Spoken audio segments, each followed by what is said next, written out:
Car chases are dangerous and unpredictable. Viewer discretion advised. I'm assignment manager Mark Liu here at the desk. We've got some breaking news to tell you about LAPD now in pursuit of a stolen vehicle. A stolen SUV on the westbound 118. Let's go to live pictures from SkyCal right now.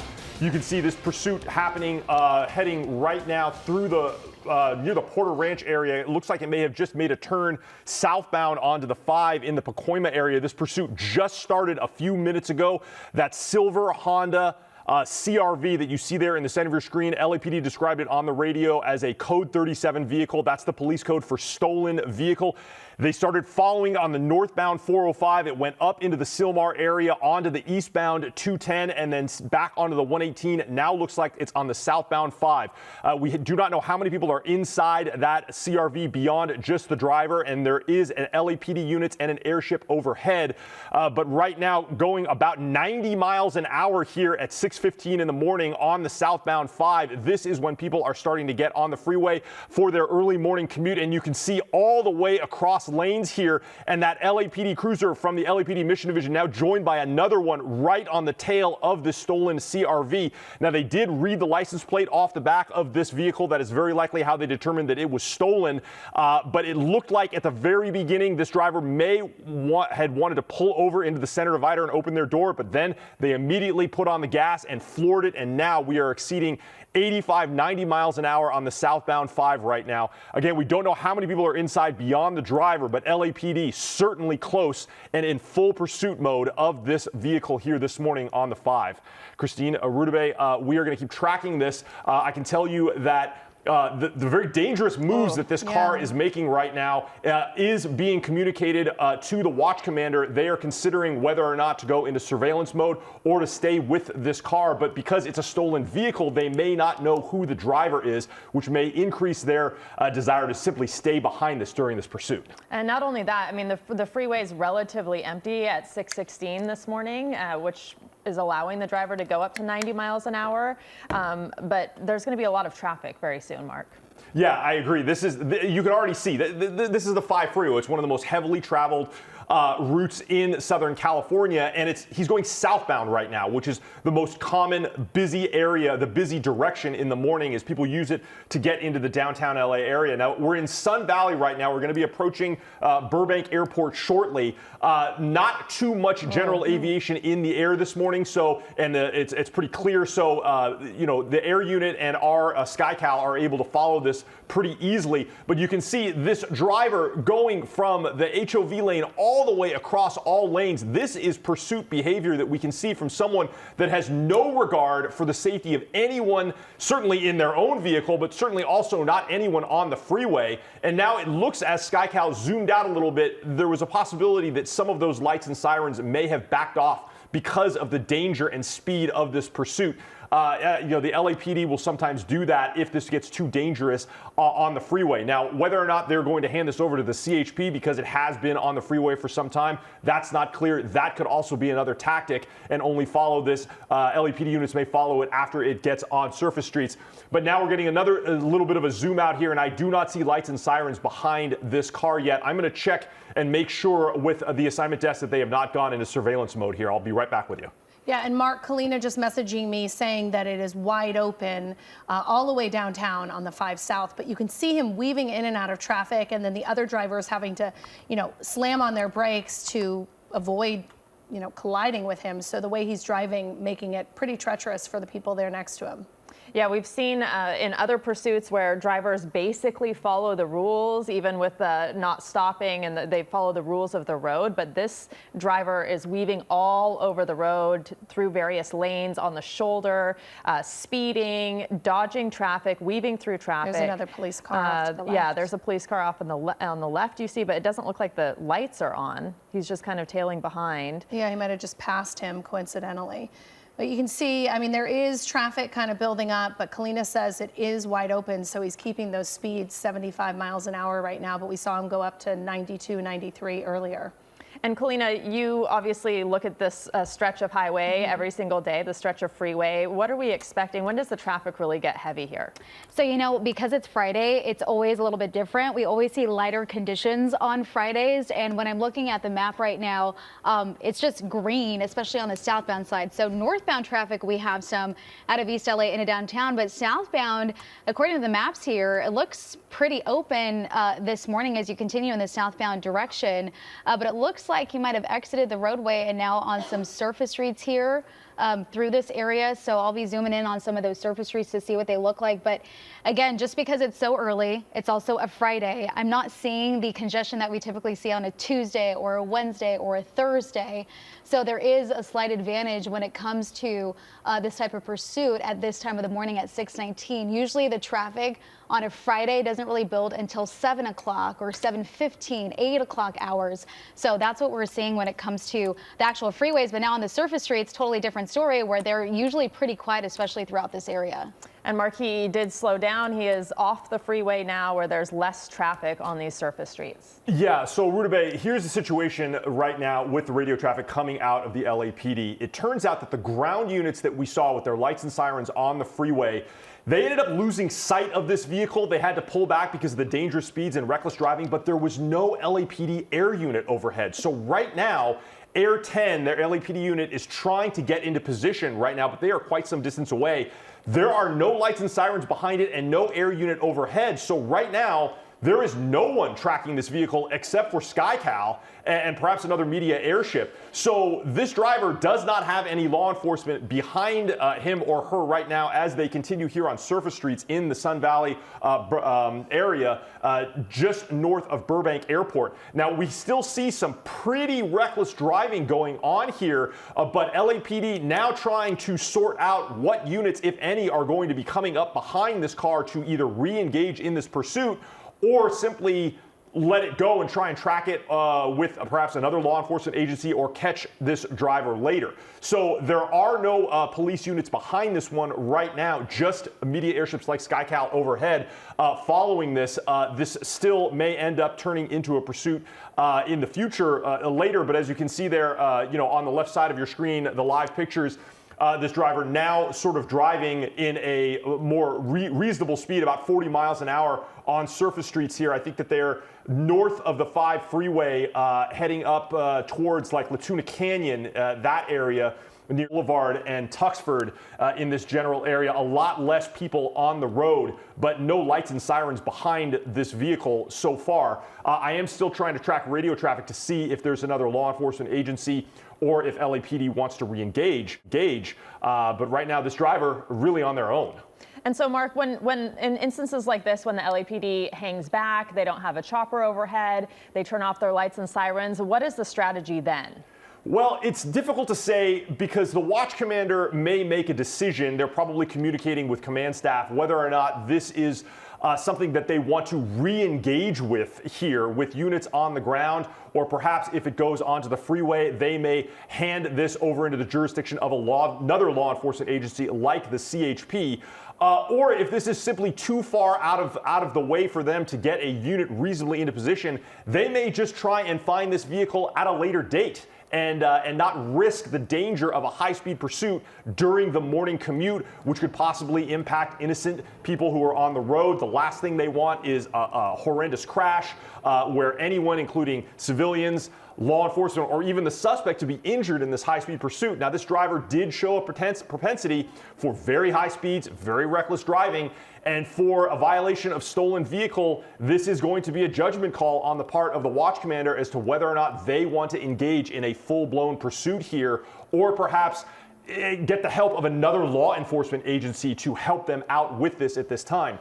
But I continue to see no law enforcement air unit overhead, and we have not heard any radio traffic yet of law enforcement vehicles coming up behind this car to re-engage at this time. We just saw the window, it looked like, go down, and the driver kind of acting erratically. You could see somewhat of a face of the driver. Hard to tell what the person looks like, if it's a man or a woman, but it looks like the windows are tinted, and when we got that close-up, you could see the window coming down, going up, and the driver kind of looking out. It almost looked like he might be talking to someone or looking at something, but we we know this person has no regard, as you mentioned, Mark, for the safety of other people, driving very erratically, not sure if he has a plan, and there are so many questions when it's a stolen vehicle. I think he's aware of the helicopter above him.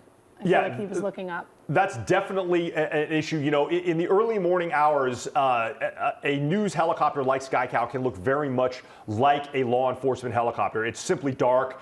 It's hard to tell. We are a lot higher up than law enforcement helicopters would normally fly. They're usually down around 500, 700 feet. We're up at about 1,800 feet. So we always want to do that to give the law enforcement helicopters below us plenty of room to maneuver, even though there really isn't one there. Now, I do see what looks like, finally, I believe Air 10, which is the LAPD helicopter that said that they were going to re-engage this. They look like they are coming up behind SkyCal, moving pretty fast at about 90 knots. They're at about 1,200 feet. That's about the standard altitude. They don't have a call sign on the radar, but that's common for law enforcement airships to not have a call sign on the radar that we use here at the assignment desk. It looks like they may be joining this. They are probably following SkyCal because we are the only ones looking at this right now. They may come up behind and see this silver Honda CR-V driving down there. It's really not hard to spot this one today because there's not many cars on the road. So we may see a possible re-engagement of law enforcement LAPD airship to follow this one. The plan here to keep following this driver is to hopefully get this person to get out of the vehicle. That is the number one priority here. Get them out of this dangerous weapon, which is this, 2,000-pound vehicle to a 2,500-pound vehicle, probably heavier, probably closer to 2 tons. That they don't want any injuries because of a crash. Once this driver is out of the car, the safety level that goes way up, danger level goes down. They will then rush units to the scene and take this person into custody. Hopefully, this driver will do that soon. They're driving in a much more reasonable fashion here. You can see passing a school bus right there, but still straddling lanes occasionally and driving a little faster than you would expect to see on a street. It's about 50 miles an hour right now. But hopefully we are going to see this driver get out soon. But I do see I believe that is an LAPD air unit coming up behind this one. I'm going to listen to some radio traffic and see if he calls out to units on the ground to re-engage. Yeah, and they also need to take into account when they're tracking this person and how they want to handle it, because we are talking about a stolen car. We're not talking at this point that they're looking for someone for a violent crime that we know of. You're going to start having kids on the road with their parents, going to school, people walking more. It looks like the car is going to make a U-turn there, and you can see the driver now. It's hard to know if there's anyone else in the car. It's hard to see if there's a passenger. It looks like the windows are tinted, but we did get a look at the driver. It looks like a man or a male. Looks like he has the window down. Yeah, he was looking out a little bit earlier, but that is a good reminder when we saw him go past the school bus there. As you mentioned, people within the next hour are going to be walking their kids to school. He's been on surface streets. He's been on the freeway. If you're just joining us, this pursuit started with the LAPD. This is a stolen vehicle pursuit. It started about a half hour ago. It was on the 118. It was then on the southbound 5. Then he went onto surface streets. He's now heading onto the 210 West. So he's kind of been all over the place, totally disregarding traffic rules, weaving in and out of lanes, speeding at times almost up to 100 miles per hour. And as traffic builds, that helicopter scared me. That was a police chopper there. As traffic builds, this is going to become a more and more dangerous situation. So right now, Mark says there are no lights and sirens behind him, but the chopper is in the air. Both our SkyCal chopper and the police helicopter are tracking this stolen vehicle pursuit at this hour. They have to be so careful. So many things to consider, so many people on the road, so many places he can go right now. Sometimes it's almost an advantage when there is a lot of traffic, even though there are a lot more people threatened. At least they can't speed as quickly. Fast. But I mean, it's 6:30. We're going to see many more people on the road, and Mark has an update for us. Yeah, so the LAPD air unit is overhead. He did communicate with the commander that was previously involved in this pursuit. The air unit is going to stay and follow this vehicle here. This is on the, westbound 210, sort of heading back to where this pursuit started in the Sylmar area. But the commander did communicate with the air unit that they do not intend to re-engage this pursuit with units on the ground. The air unit is going to continue to follow this for the time being. And I'll tell you, Rudabeh and Christine, the longer this Honda CR-V stays on the freeway, the greater the likelihood that the California Highway Patrol will pick this up, especially if they know that there is an LAPD airship overhead that is following. They can assist the CHP units on the freeway in finding this. That increases the likelihood that the CHP may pick this up. Now, it's unknown or unclear if there are any CHP units here in the north part of the San Fernando Valley that are in a good position to pick this one up, but it is very likely that the longer the LAPD air unit stays overhead and the multiple other media airships that are overhead now, including SkyCal, the CHP very likely will be the one to take this. Now, if this vehicle keeps jumping on and off the freeway, it's possible the CHP may not want to do that because it kind of floats in and out of their jurisdiction on the highway. But for now, it looks like the LAPD is going to follow this only with their air unit and not with any units on the ground. And Mark, they do that also to just keep the drivers on the road more safe by just following it from above than on the ground? That's true. That is a big component of the surveillance mode technique that we're seeing right here. They call it surveillance mode or tracking mode, where really the only eyes on this vehicle are the air unit overhead and not police officers in their patrol cars, lights and sirens behind this car. We saw earlier the very reckless driving that this driver was engaging in on the 118 freeway when there were lights and sirens right behind him. But since those lights and sirens have backed off and basically disappeared, this driver has been driving in a much more reasonable fashion. The speeds are still a little high, but we're not seeing intense weaving or getting around cars in an aggressive fashion. And so this has ratcheted down the danger level a little bit. It's still dangerous that this car is on the roadway here with a driver that clearly does not want to give up. But at least the danger level of a sudden collision has dropped, and this is making these a little bit more comfortable for law enforcement. They do not want to see any injuries here. Now, my colleagues at the assignment desk, they are listening to see if CHP has been talking about this. Haven't heard it yet, but we continue to see a tracking by the LAPD air unit overhead just to see where this driver goes this morning. We still don't have a good number of people inside that car beyond the driver, which you guys had mentioned that it looked like a man. I had not been able to look closely enough to see in there. Those windows are kind of dark and the sun really isn't up all the way this morning. Yeah, and you think about these drivers who are just heading to work or maybe dropping off their kids at school who have no idea this is going on. At least when there are lights and sirens, it kind of gives other drivers an indication that this is coming and that maybe they should pull over, but they really have no idea what's going on. You see how dangerously he's driving. It looks like he's getting off again. Yeah, he's getting off the freeway again, swerving in and out of lanes, driving on the shoulder, coming pretty dangerously close to a lot of other vehicles there. And he's been very lucky because the traffic has been on his side. It's been light this morning, Friday light. He's been getting all the green lights, so we haven't seen him have to, go through a red light or slow down on the freeway. And that, of course, makes it more difficult for them to get him to stop. And so, and there he is driving the wrong way of traffic, right? Yeah, going through an intersection. Luckily, not a lot of traffic there. It looks like he's pulling into a gas station. Or he's going to just drive through. Yeah, or he might just be turning around, using it to turn around. But you see other people are there. This could be a dangerous situation. He's getting out of the car. Looks like he's going to get out of the car and maybe run. Yep. Let's see where he goes. Obviously, the people at the gas station have no idea what's going on. And it looks like only one hopefully person. He's not going to take another car. Hopefully this is not any kind of violent act.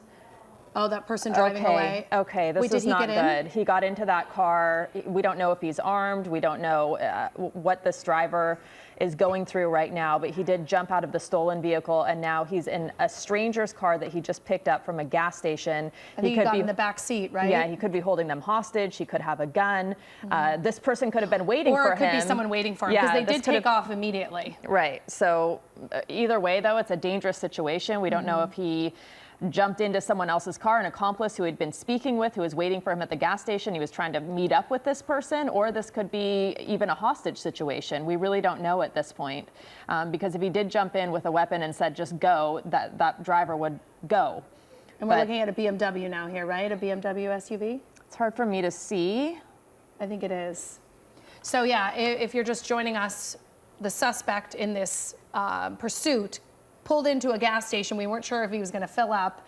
Then he got out and quickly got into this car. We don't know if it's a carjacking, hostage situation, or if that car was waiting for him to pick him up and get him in a different vehicle. But as you can see there on the right side of your screen, there the suspect gets out of the car. You can see he walks or runs over to another part of the gas station and then gets into that waiting car.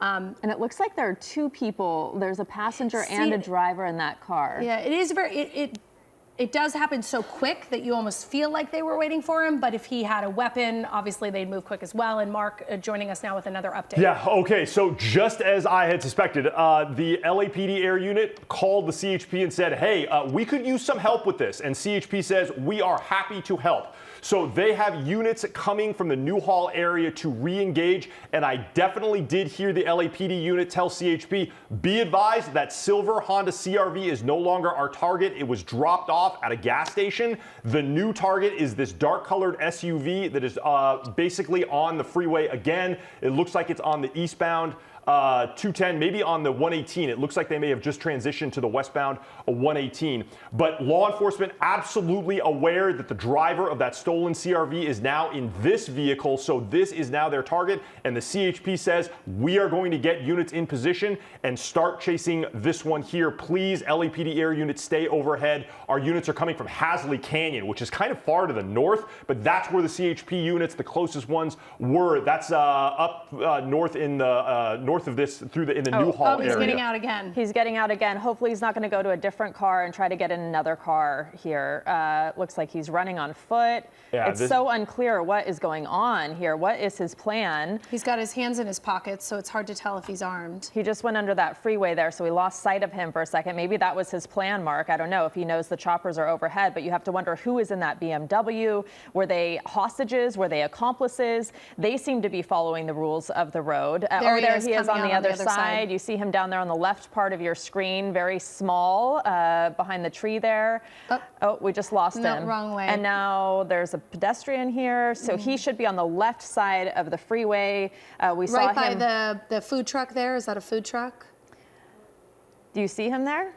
No, I mean that's where he was headed. Yeah, but now I don't see he him. went to the left side on foot. Not sure what this building is. Is that him right there? Okay, there he Yes, is. He's that's him. running on foot and unclear if he's going to jump into a different car, if someone else is waiting for him. So many questions about what his motivations are, what's going through his head right now. Is he under the influence? Is he armed? He's running with his hands in his pockets. Has he committed other crimes before he stole that original car? And who were the people in the BMW? That's going to be a question that they're going to have to ask, Mark. They're going to have to go see that BMW. Yeah, currently the air unit is trying to keep eyes on both the BMW with one headlight out, they said, and then this is definitely the driver, they say, that was in that silver SUV that got out. He is jogging here southbound, at Paxton and Fellows in the Pacoima area. I think my guess is that this driver was attempting to get away in that black BMW SUV and realized that his ruse did not work, that the air unit spotted him transitioning from one vehicle to the other. So whoever that was in that BMW said, you have to get out and probably run. They're still following us. So now he's hidden under the trees here. But the air unit does have eyes on this person, and they are vectoring in ground units in here as soon as they can to get this driver. They simply described him as an adult man wearing all black clothing, running on the street. Unclear if this person is armed or not, but they do think that there was just one other person in that dark-colored SUV. It's unclear whether or not if they are tracking that person right now, but the air unit is definitely focusing on right here, these trees. They have not seen that man leave that area. Oh, there's actually two civilians there by that house. Yeah, and kids. Not sure if they were talking to that person or not. Yeah, I thought maybe it was like a school because there was a couple kids. kids. Right on the other side of the fence, you saw two adults, and this is what we were talking about earlier. Just, it's 6:30 right now. Kids are getting ready for school. People are getting ready to go to work. They're coming out of their homes. They're going to get out on the roads and be in their vehicles too. So this is a pretty scary situation. They obviously don't know what's happening, that there's a suspect who may or may not be armed, who just stole a car on the other side of their fence. And unclear what his plan is right now. He seems to be getting a little fatigued from jogging. We lost track of him at times, but there he is after stealing that Honda and then jumping into another vehicle at a gas station and then fleeing on foot when that vehicle was stopped at a traffic light. So this is Pacoima now. This has been going on for about the last 45 minutes or so. Unclear, Mark, sometimes they try to go back to their own neighborhoods. He did get back on the 118 twice, both in the Honda and in the BMW. Yeah, that's exactly right. We have seen over and over again drivers involved in pursuits go to areas that they're familiar with. It's very rare for a driver to simply strike out into the unknown unless they're being very, very reckless. It's very common, as you mentioned, for these drivers to return to perhaps neighborhoods that they work in or they live in. And now it looks like him. we are seeing our first law enforcement here. These look like LAPD officers, perhaps those look like LAPD that are now taking this driver into custody here right by this canopy here in Pacoima, Glen Oaks, and Devonshire Street. He basically walked right into a number of police officers who are ready for him. So they obviously planned well. They got their units on the ground. They tracked where he was going. They kind of predicted where he was going. And then it looks like he's basically given up without a fight. The question is still, who is in that BMW? Was that an accomplice? Were those victims? And I'm sure as the day progresses, we're going to find out a lot more about his motivation, whether he committed any other crimes. They have him on the ground now. They're cuffing him. They'll recover any weapons if he does have any weapons on him. Dangerous situation, but they don't seem to be too frantic there because he hasn't really put up a fight. He almost felt like he was giving up toward the end when he got out of the BMW. He knew that they were tracking that car. He was running at times, but we saw him walk. He was obviously in a mix of residential, and then this looks more industrial. It almost looks like a homeless encampment maybe here. I think there's a lot of warehouses in this part. And he moved from where the homes were, which it made me uneasy because you could see people in their backyards not knowing that someone on the other side of the fence was being pursued by the police. So it looks like they're putting some evidence in a bag there. It's very hard to tell what that is. But and they're frisking him. Yeah, he did have his hand in his pocket for a lot of the time when he got out of the car and was on foot. So obviously it's a question that they have on their minds as they try to take him into custody, and a question that a lot of other people would have on their minds too if they knew what had just happened as they take their kids out in the backyard and try to take their kids to school out on the street. But this has come to an end in Pacoima. And it does look like this is a homeless encampment that he kind of headed towards. There were times when we lost sight of him because he went under the freeway or he went under a tree canopy. So, but the police obviously did their job and were waiting for him and ready to apprehend him. And thankfully, it seems like it's now come to a peaceful end. No one injured in this morning pursuit. And we're going to take a break. Stay with us.